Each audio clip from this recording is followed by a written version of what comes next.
Қайырлы күн. Бүгін жареные пельмени дайындайтын боламыз, яғни қуырылған түшпара. Менімен бірге болыңыздар. Ең алдымен қамырын дайындаймыз. Ыдысымызға сары майымызды, жұмыртқамызды, 1 шай қасық ас содасын, 1 шай қасық тұзымызды қосып, жақсылап араластыратын боламыз.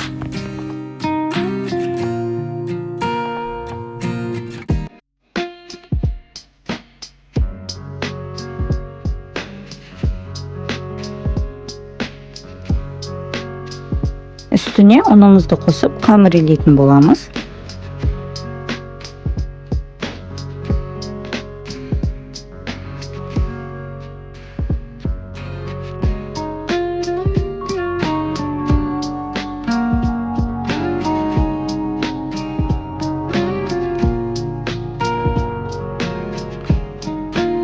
Қажеттілігіне қарай үстіне кішкене суымызды қосып, жақсылап қамырымызды илейтін боламыз. Сіздер суды алдын ала қосып алсаңыздар да болады. Жақсылап қамырымызды илеген соң, қамырымызды тындырып қоямыз.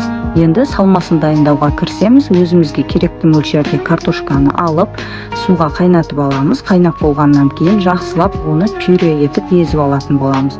Пиязымызды да қызып тұрған майда жақсылап қызартып қуырып аламыз. Пюреге пиязымызды қосып, қажеттілігіне қарай тұз, бұрышты қосып, жақсылап араластырып, салмасын дайындап қоямыз. Ал енді біздің қамырымыз тынып үлгерді. Енді қамырымызды жаятын боламыз. Дөп дөңгелек етіп осылай жайып алатын боласыздар.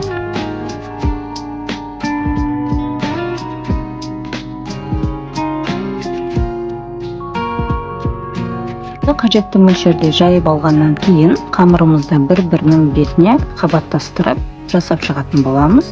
Және де осы дайын қамырымызды астына тақтайымызды қосып, өзіміз көз мөлшермен белгілеп алып, 4 бұрышты етіп кесіп шығатын боламыз.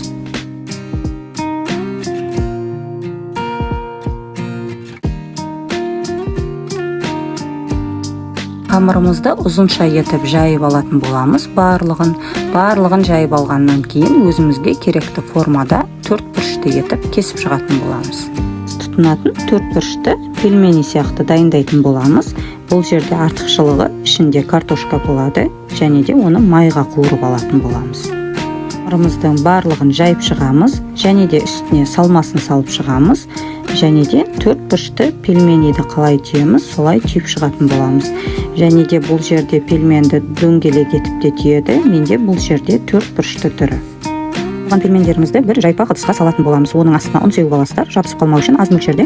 Одан кейін солай қабаттастырып, дайын болған пельмендерімізді түйіп шығатын боламыз. Және де қызып тұрған майға салып, осылай қуырып алатын боламыз. Сапаға, яғни листқа мән бермеңіздер. Мен ауылға барған кезде түсірілген видео, яғни үлкен үйдің ішінде емес, сырттағы асханада қуырған тиімді осылай. Біздің қуырылған ыстық түшпарамыз дайын болды.